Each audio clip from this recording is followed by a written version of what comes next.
You can totally see it at night from here. I'm talking about the blinking light at the top of Spokane Hill. I see it every night on my way home from work, and maybe if you're like me, you've wondered what exactly it is. Is it a cell phone tower, a radio tower?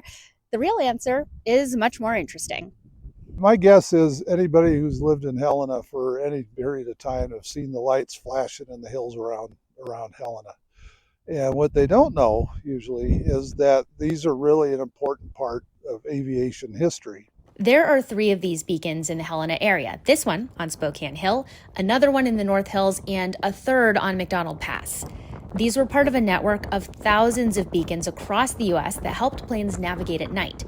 According to the Smithsonian Air and Space Museum, in the mid-1940s, there were 2,112 of these beacons operating along 124 airways.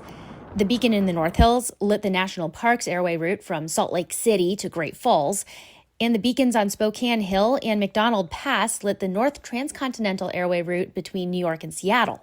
And this was the last one that was lit in November of 1935 to complete that particular route. These beacons were first developed in the 1920s. By the end of World War II, new technology made them unnecessary, but during the 20s, 30s, and early 40s, they were essential to nighttime air travel.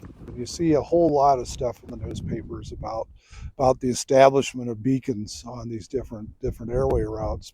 The top of the beacons have red and green lights, so pilots know where the route is, and the light flashes Morse code to signal location. They're simple but ingenious.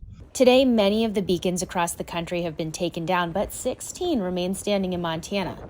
And while not in use anymore, the flashing lights in the hills around Helena are a relic and a reminder of the past.